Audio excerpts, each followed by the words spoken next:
नमस्कार, खबरों के इस बुलेटिन में तुहाडा स्वागत। मैं हां तनु। पहला पेश ने चोणवीआं खबरां। भारत ते चीन विचाले सरहदी तनाव नूं लैके रक्षा मंत्री राजनाथ सिंह ने कहा है कि भारत शांति बनाए रखने का हामी है। राजनाथ ने कहा है कि चीन नाल हुण तक होई गलबात दौरान कोई संतोखजनक नतीजा नहीं मिलिया।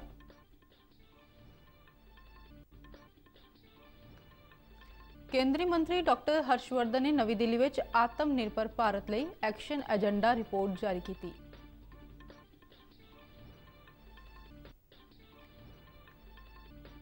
श्रीनगर में सुरक्षा बलों नाल होए मुकाबले दौरान एक अतवादी ढेर।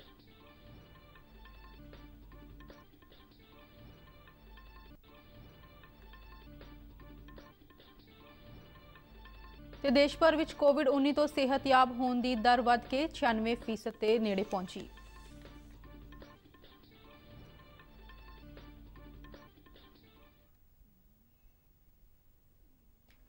ते हुण खबरां विस्तार नाल। रक्षा मंत्री राजनाथ सिंह ने कहा है कि भारत शांति बनाए रखने का हामी है। चीन नाल सरहदी तनाव के चलदे एक इंटरव्यू दौरान उन्होंने कहा कि चीन नाल हुण तक कई गेड़ां की गलबात हो चुकी है, पर इन्हां विचार वटांदरियां का कोई संतोखजनक नतीजा नहीं मिलिया। राजनाथ सिंह ने कहा है कि असल कंट्रोल रेखा ते पहलां वाली स्थिति बनी हुई है। फौज की हौसला अफजाई करदे रक्षा मंत्री ने कहा है कि भारत नूं अपनी फौजां ते पूरा भरोसा है अते फौज का हौसला पहलां भी बुलंद सी अते इह हमेशा बुलंद रहेगा। उन्होंने स्पष्ट किया है कि LAC ते तनाव नूं लैके फौज के हथ बन्नण का कोई सवाल ही पैदा नहीं हुंदा। सिखां दा जिक्र करदे राजनाथ ने कहा है कि साडे सिख भरावां ने सदा भारतीय संस्कृति की राखी की है अते राष्ट्र के स्वैमान नूं बनाई रखण विच उन्हां दा योगदान सदा याद रखा जाएगा। जवानों की बढ़ाने की जिम्मेदारी नहीं थी। जब मैं गया था हमारे जवानों का हौसला बुलंद था।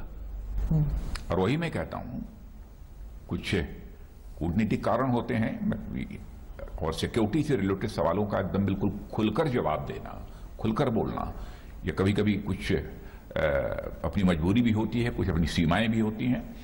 लेकिन मैं इतना कहना चाहता हूं कि हमारे सेना के जवानों का हौसला बुलंद था और आज भी है। केंद्रीय विज्ञान और तकनोलॉजी मंत्री डॉक्टर हर्षवर्धन ने नवी दिल्ली में आत्मनिर्भर भारत लई एक्शन एजेंडा रिपोर्ट जारी की है। इस रिपोर्ट नूं तकनोलॉजी सूचना पूर्व अनुमान और मुलांकन परिषद वालों तैयार किया गया है। इस मौके समागम नूं संबोधन करदे हर्षवर्धन ने कहा है कि रिपोर्ट में शामिल किए गए पहलुओं नूं अमली रूप देने वाली एजेंसियां तक पहुंचाया जाएगा। उन्होंने कहा है कि इस रिपोर्ट के आधार पर आत्मनिर्भर भारत तहत जीवन गुणवत्ता में सुधार होगा। हर्षवर्धन ने कहा है कि 15 अगस्त 2022 नूं इस रिपोर्ट तहत की गई सिफारिशों नूं योजनाबंदी का हिस्सा बनाया जाएगा। जम्मू कश्मीर के श्रीनगर के बाहरवार सुरक्षा बलों नाल होए मुकाबले में एक अतवादी मारा गया। सरकारी सूत्रों के हवाले तो मिली जानकारी मुताबिक सुरक्षा बलों नूं श्रीनगर के बाहरले उमराबाद इलाके में कुछ अतवादियों के लुके होने की सूह मिली सी, जिस ते कार्रवाई करदियां राष्ट्रीय राइफल स्पैशल ऑपरेशन ग्रुप और CRPF वालों जम्मू कश्मीर पुलिस नाल मिलकर तलाशी मुहिम शुरू की गई सी।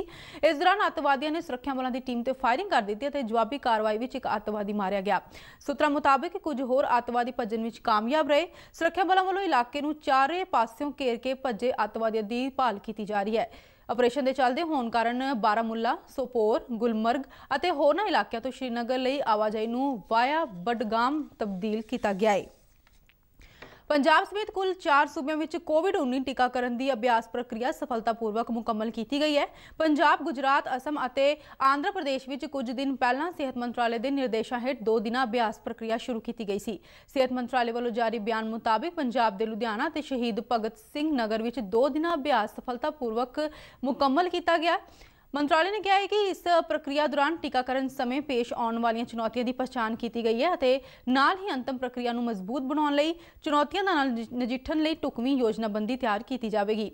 मंत्रालय ने दस्सिया है कि इस अभ्यास दौरान टीकाकरण वाली टीमां नूं जिला प्रशासन वालों लाभार्थियों का बनावटी डाटा और वैक्सीन संचार संबंधी जानकारी सांझी की गई और टीमां वालों टीकाकरण की अभ्यासी प्रक्रिया नूं पूरा किया गया। मंत्रालय ने कहा है कि इस अभ्यास प्रक्रिया का मकसद सूचना तकनोलॉजी के कोविन प्लेटफॉर्म की सफलतापूर्वक वरतों ਅਤੇ असल समय दौरान इसनूं लागू करन संबंधी प्रबंधों की जानकारी हासिल करना सी। उन्होंने कहा है कि समूची प्रक्रिया दौरान सामने आईयां चुनौतियां ਅਤੇ फीडबैक कोविड टीकाकरण की योजना नूं वधेरे मजबूती नाल लागू करन विच सहायता मिलेगी। ਲੁਧਿਆਣਾ ਤੇ ਸ਼ਹੀਦ ਭਗਤ ਸਿੰਘ ਨਗਰ ਵਿੱਚ ਇੱਕ ਅਭਿਆਸੀ ਪ੍ਰਕਿਰਿਆ ਲਈ ਸਿਹਤ ਕਰਮਚਾਰੀਆਂ ਵਿੱਚੋਂ 25 ਵਿਅਕਤੀਆਂ ਦੀ ਪਛਾਣ ਕੀਤੀ ਗਈ, ਜਿਨ੍ਹਾਂ ਦੀ ਜਾਣਕਾਰੀ ਪੋਰਟਲ ਅਤੇ ਅਪਲੋਡ ਕੀਤੀ ਗਈ। ਪੰਜਾਬ ਦੇ ਸਿਹਤ ਮੰਤਰੀ ਬਲਬੀਰ ਸਿੰਘ ਸਿੱਧੂ ਨੇ ਕਿਹਾ ਹੈ ਕਿ ਇਸ ਦੌਰਾਨ ਲਾਭਪਾਤਰੀਆਂ ਨੂੰ ਟੀਕਾਕਰਨ ਦੇ ਸਥਾਨ ਅਲਾਟ ਕੀਤੇ ਗਏ ਅਤੇ ਉਹਨਾਂ ਨੂੰ ਟੀਕਾਕਰਨ ਲਈ ਤਰੀਕ, ਸਮਾਂ ਅਤੇ ਸਥਾਨ ਦੀ ਜਾਣਕਾਰੀ SMS ਦੇ ਮਾਧਿਅਮ ਰਾਹੀਂ ਸਫਲਤਾਪੂਰਵਕ ਭੇਜੀ ਗਈ। ਸਿੱਧੂ ਨੇ ਦੱਸਿਆ ਕਿ ਇਸ ਸਮੂਚੀ ਪ੍ਰਕਿਰਿਆ ਦੌਰਾਨ ਟੀਕਾਕਰਨ ਸੰਬੰਧੀ ਸਾਰੇ ਪਹਿਲੂਆਂ ਤੇ ਡੂੰਘਾਈ ਨਾਲ ਨਜ਼ਰ ਮਾਰੀ ਗਈ ਅਤੇ ਹਰ ਇੱਕ ਪੱਖ ਨੂੰ ਗੰਭੀਰਤਾ ਨਾਲ ਜਾਂਚਿਆ ਗਿਆ। देश भर में कोविड-19 तो सेहतयाब होने की दर बढ़ के तकरीबन 96% हो गई है। सेहत मंत्रालय वालों दी गई जानकारी मुताबिक बीते दिन 26,000 मरीज ठीक होए। हुण तक 98,34,000 तो वध मरीज सेहतयाब हो चुके हैं। मौजूदा समय देश में 2,62,000 एक्टिव केसां की पुष्टि हुई है, जो कि कुल केसां का 2.56% ने। मंत्रालय मुताबिक बीते 24 घंटिया दौरान 20,550 नवे केसां की पुष्टि हुई, जिस नाल कुल केसां की गिनती 1,02,00,000 तो पार हो गई है। महामारी नाल मौत की दर 1.5% तो हेठा चल रही है, जो कि मौजूदा समय 1.45% है। कोविड महामारी नाल भारत की मौत दर विश्व के होरना मुल्कों के मुकाबले सब तो घट है। बीते दिन 286 मौतों नाल मरण वालों की कुल गिनती 1,48,439 हो गई है। इस दे नाल ही भारत ने कोविड की जांच में एक नवा मील का पत्थर स्थापित किया है। बीते दिन 11,20,000 टेस्टां नाल हुण तक 17 करोड़ तो वध टेस्ट किए जा चुके हैं। केंद्रीय पृथ्वी विज्ञान मंत्री डॉक्टर हर्षवर्धन ने कल लेह विच देश के सब तो उच्चे मौसमी केंद्र का उद्घाटन किया।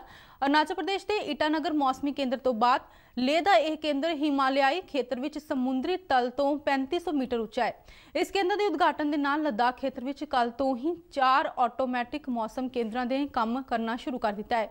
उद्घाटनी समागम को वर्चुअली संबोधन करदे डॉक्टर हर्षवर्धन ने कहा है कि केंद्र शासित प्रदेश लद्दाख की भलाई लिए केंद्र सरकार ने अपनी एक वचनबद्धता को पूरा किया है। उन्होंने कहा है कि नवा मौसमी केंद्र खिते विच मौसम की सही ते सटीक जानकारी उपलब्ध कराएगा। इस दौरान लद्दाख के उप राज्यपाल RK माथुर ने डॉक्टर हर्षवर्धन को लद्दाख लिए विशेष मौसम संबंधी मोबाइल ऐप, डाटा एकीकरण और लद्दाख खेत्र में दाखला बिंदुओं से विशेष बोर्ड लाए जाने संबंधी अपील की। माथुर ने कहा है कि अजिहा करन नाल लद्दाख में आने वाले सैलानियों और लोगों को इत्थों दीयां मौसमी स्थितियों बारे समय से ढुकवीं जानकारी मिल सकेगी। मौसम केंद्र के इस उद्घाटनी समागम में लद्दाख तो संसद मैंबर जम्यांग शेरिंग नामग्याल, पृथ्वी विज्ञान सकत्तर डॉक्टर M राजीवन और मौसम विभाग के director general doctor M Mohapatra समेत होर कई अधिकारी मौजूद सन।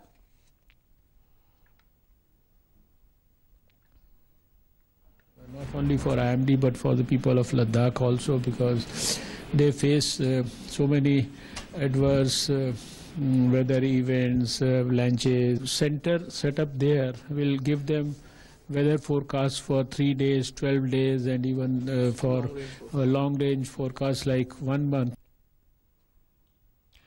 केंद्र सरकार ने वाहनों में चालक नाल दी अगली सीट ते एयर बैग लाजमी करने लिए प्रस्ताव पेश किया है।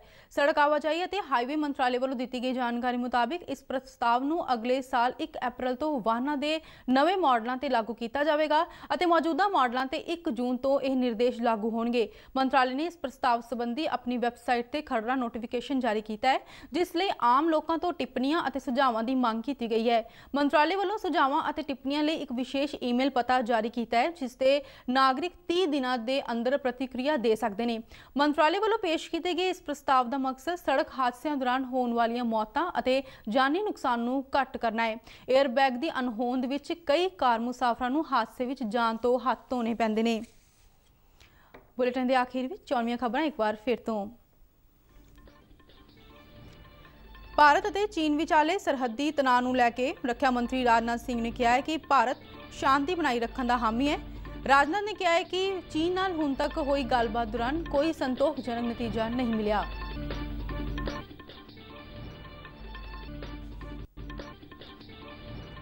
केंद्रीय मंत्री डॉक्टर हर्षवर्धन ने नवी दिल्ली में आत्मनिर्भर भारत ने एक्शन एजेंडा रिपोर्ट जारी किया।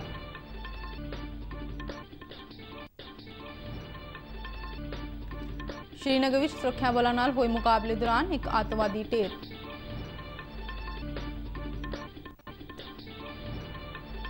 देश भर में कोविड-19 तो सेहतयाब होने की दर बढ़ के 96% के नेड़े पुजी।